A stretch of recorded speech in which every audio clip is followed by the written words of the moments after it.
Dear students, in last class we studied about Einstein's photoelectric equation and his explanation. Okay.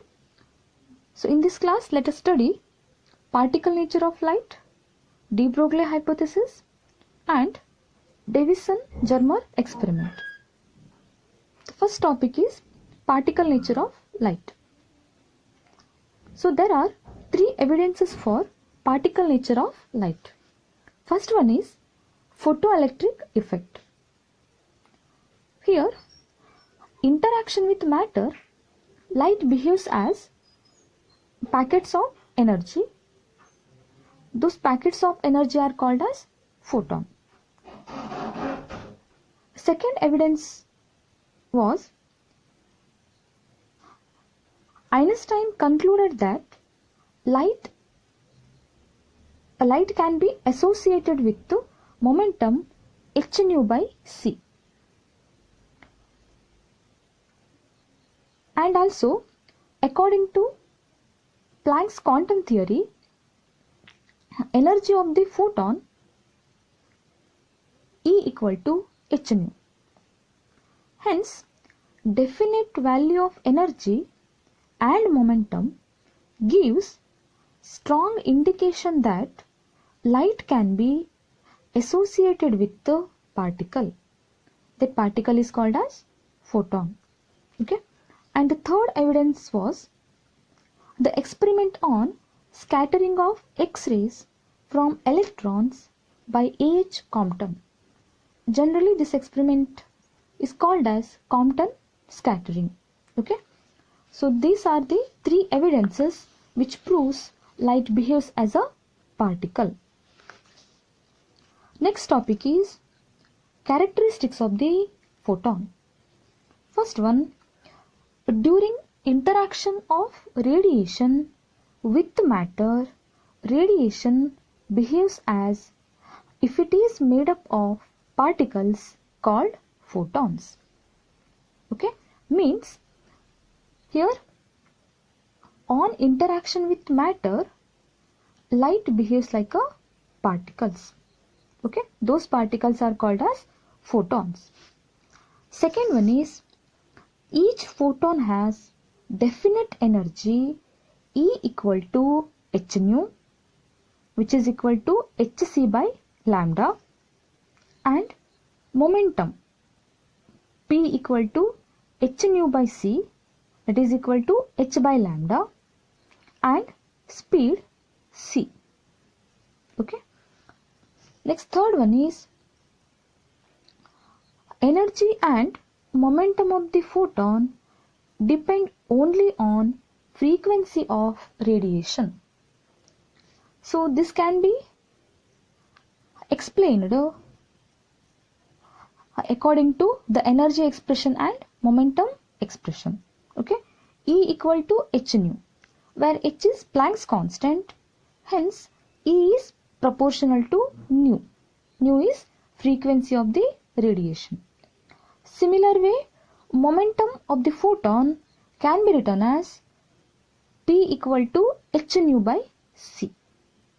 Again, h is also constant, c is also constant, speed of light. Again, the momentum is depends on nu. Okay, right. Next, fourth one is photons are electrically neutral, hence are not deflected by electric and magnetic fields. Okay. Fifth one, all photons emitted from the source of radiation travel through space with the same speed c. Okay, means here all the photons travel with the speed c, that is speed of light. Sixth one, rest mass of the photon is 0. Means photons never exist at rest. Okay, never existed at rest. They are moving particles, hence rest mass of the photon is 0.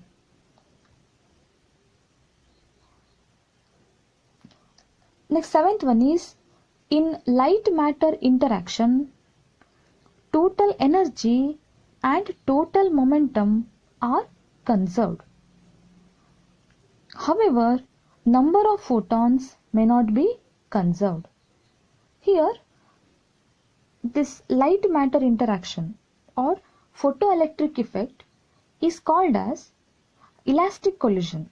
Okay, or it is a good example for elastic collision in which both energy and momentum are conserved. Okay, but in this case the number of photons may not be conserved. Okay, here each electron can absorb more than one photon. Okay, so here the number of photons may not be conserved. Next topic is wave nature of matter. As you know, light has a wave nature, that is, so light is also known as electromagnetic wave, and also the light has particle nature, that is termed as photon. Thus light or radiation exhibits dual nature, means it is sometimes behaves like a wave, sometimes behaves like a particle. Okay, nature has basic two physical entities, those are matter and energy. Okay, and here nature is symmetrical. Okay, so hence, so if radiation has dual nature, then matter also exhibit dual nature. Got the point? Because here the matter and energy, here energy means what? Light. Okay, so till we learn that light has a dual nature, yes, or energy has a dual nature. So nature has two entities. What are those? Matter and energy. So if energy or radiation has dual nature, means the another entity, that is matter, must exhibit dual nature. Okay, so this concept was explained by de Broglie. Okay, so that concept was named as de Broglie hypothesis. In 1924, Louis de Broglie proposed the hypothesis that, like radiation, moving particles of matter also exhibit dual nature. Okay, here the moving particles means electrons, protons, etc. Okay, here matter waves or de Broglie waves means the waves associated with the moving particles of matter are called as matter waves. Next topic is de Broglie wavelength of photon. Okay, here you have to derive an expression for de Broglie wavelength of photon or particle.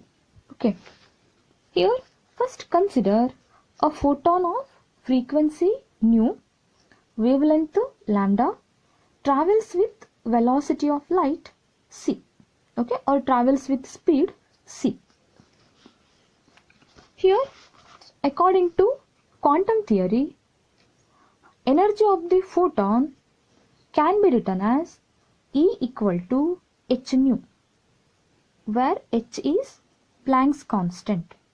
Okay, so this expression is named as equation 1. Next, from Einstein's theory of relativity, energy can be written as, or energy of the photon can be written as E equal to mc square, where m is mass of the photon and c is speed of the photon. Okay, this expression is named as equation 2. Now comparing equations 1 and 2, we get h nu equal to mc square. Okay. From this comparison, get expression for m. So m equal to h nu by c square. Okay. Next, momentum of the photon or linear momentum of the photon can be written as mc. As you know, momentum of the particle is equal to product of mass into velocity. Okay. Similar way, here momentum of the photon equal to mass of the photon m and velocity of the photon c, m into c. Now substitute the expression of m equal to h nu by c square in this expression. Then we will get p equal to h nu by c square into c. On simplifying, we get h nu by c. And also, we know the another expression, c equal to nu lambda. How do you remember? That is relation between velocity, frequency and wavelength. Okay. V equal to nu lambda. Yes, V equal to nu lambda. Here the velocity is taken as c, hence c equal to nu lambda. So nu by c equal to lambda, right? So substitute there, then you will get h nu by c equal to h by lambda. Okay. Now here our aim is to obtain the expression for de Broglie wavelength. Hence, from this expression p equal to h by lambda, wavelength of the photon lambda equal to h by p, right? Which is equal to h by p. Next, de Broglie wavelength of the photon can be written as lambda equal to h by p. So which is equal to h by m into c. As you know, momentum of the photon equal to m into c. So what is the final expression here? De Broglie wavelength of the photon lambda equal to h by p or equal to h by m into c. Remember this expression. Okay. For material particles of mass m and velocity v, de Broglie wavelength can be written as lambda equal to again h by p, which is equal to h by mv. h by mv. Okay. So remember this expression also, right? Here lambda equal to h by m into c, it is for photon. Okay. And lambda equal to h by m into v, this is expression for particles. Particles moving with velocity v. Okay. So next to discuss some cases. Here we can express de Broglie wavelength in terms of kinetic energy of the particle. Okay. As you know, kinetic energy of the particle k equal to half mv square, right? Now we can write the kinetic energy expression in terms of momentum p. Okay. So this expression is also you derived in first PU classes. Okay. So k equal to what? Half into p square by m. Okay. So p equal to square root of 2m into k. Okay. So de Broglie wavelength, though, lambda equal to what? H by p. Now substitute the expression of p here. Then you will get to lambda equal to h by square root of 2m into k. 2m into k.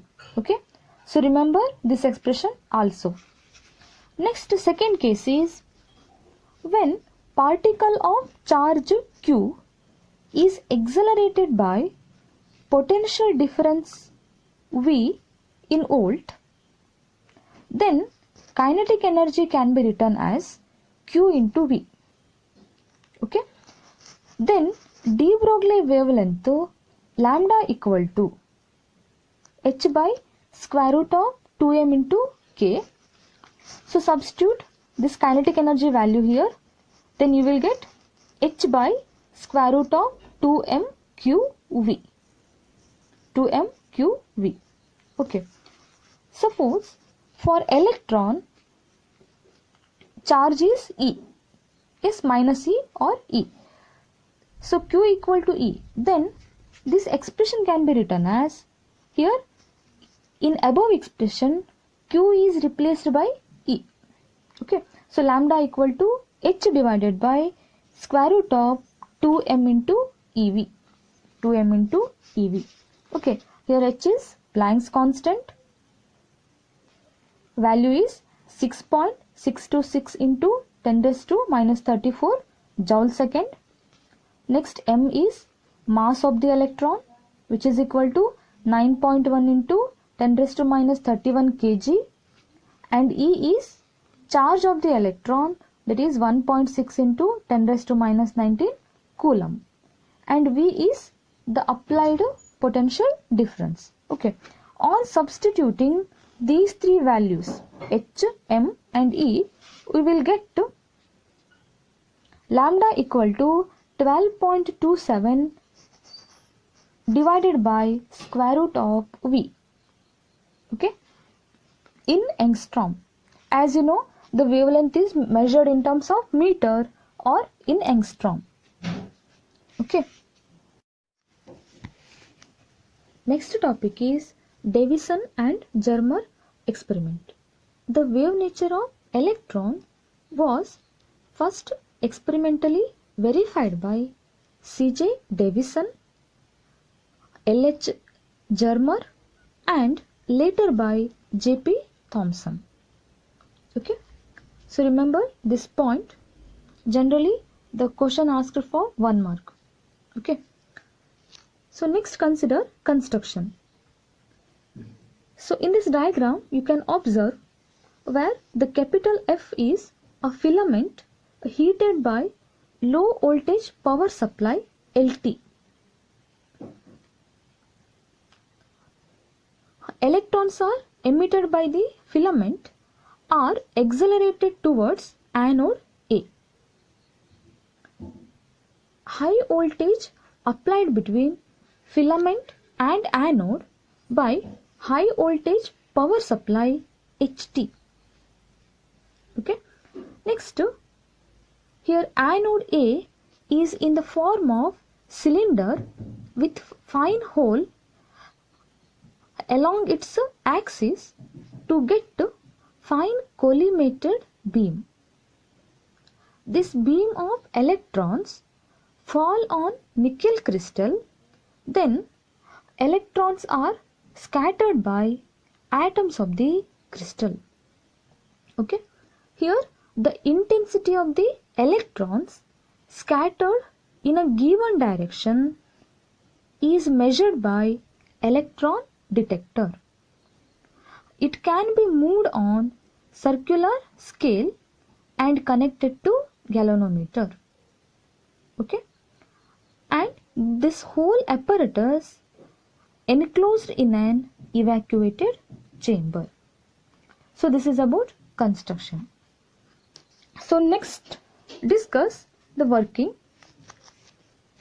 Here the intensity of the scattered electron is measured for different angle of scattering theta. Okay, variations of intensity with theta obtained for different values of accelerating voltage V. Okay, accelerating voltage V. Here as accelerating voltage, Here you know the meaning of accelerating voltage, that is positive voltage. Okay, here as accelerating voltage is varied from, so is gradually increased, so is varied from 44 volt to 68 volt.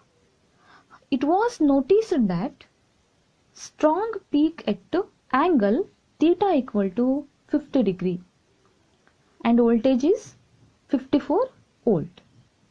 Okay, actually it is due to constructive interference of the electrons scattered from layer of nickel crystal.